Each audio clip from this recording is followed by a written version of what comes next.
Sahabatku, dikisahkan, ada seorang laki-laki bernama Zaid bin Amr bin Nufail.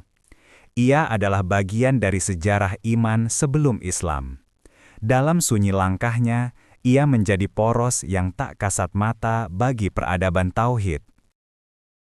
Seorang Hanif yang menjadi mata rantai antara Ibrahim dan Muhammad, antara langit dan bumi, antara Tuhan dan manusia. Zaidlah yang mengarungi padang keimanan lebih dulu, jauh sebelum kenabian Muhammad dinyatakan. Ia tidak masuk Yahudi, tak pula Nasrani. Ia seorang Hanif, pengikut keyakinan Nabi Ibrahim yang menolak menyekutukan Allah. Ia tak sembah Lata, tak sujud pada Uzza, tak sudi memakan hewan yang disembelih untuk berhala. Zaid bin Amr bin Nufail adalah sepupu Umar bin Khattab yang tersohor bukan karena kehebatan berperang, tapi karena keberaniannya menolak menyembah berhala. Bahkan Umar bin Khattab saat itu masih belum mengenal tauhid, dia penyembah setia berhala, Lata dan Uzza. Zaid hidup seolah dalam kekosongan agama, tapi justru dari kekosongan itulah ia mencari kebenaran. Di sebuah malam di depan Ka'bah, ia berseru, "Ya Allah, sekiranya aku tahu cara menyembahmu yang paling engkau sukai, niscaya aku akan melakukannya, akan tetapi aku tidak mengetahuinya. Wahai kaum Quraisy, demi jiwa Zaid yang berada di genggamannya, tidak ada seorang pun di antara kalian yang sesuai dengan agama Ibrahim selain aku." Kalimat seorang pencari yang tak menemukan kitab, tak mempunyai nabi, tapi berserah dengan hati yang penuh iman. Zaid bukan hanya pemuja kebenaran, ia juga pelindung kemanusiaan di zaman yang mencabik-cabik nilai kehidupan. Kala bayi perempuan dikubur hidup-hidup demi harga diri kabilah, Zaid berdiri di tengah padang itu sebagai pagar kehidupan. "Jangan bunuh anak itu, serahkan padaku, aku akan mengasuhnya," katanya. Ia memberi tempat, ia beri masa depan para bayi perempuan. Keengganannya terhadap politeisme membuatnya dikucilkan.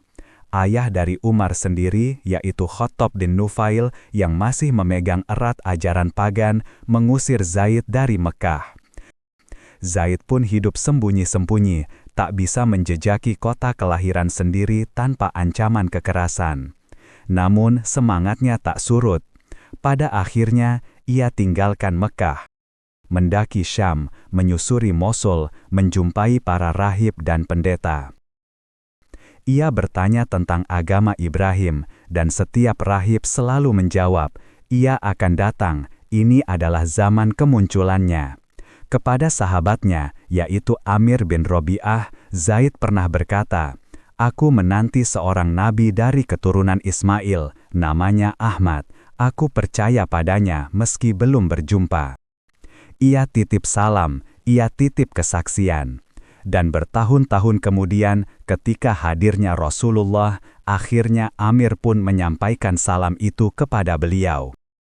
Air mata spiritual mengetes dari langit. Nabi membalas salamnya, semoga Allah merahmatinya. Rasulullah bahkan melihat Zaid di surga, berdiri sendiri sebagai umat tersendiri di hari kiamat. Karena memang sepanjang hidupnya, Zaid adalah umat yang sendiri, tanpa nabi, tanpa kitab, tanpa umat, tapi bertuhan. Zaid bin Amr adalah siluet.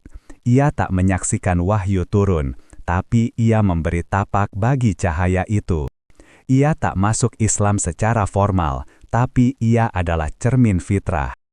Ia adalah bukti bahwa kebenaran bisa ditemukan meski jalan belum ditunjukkan.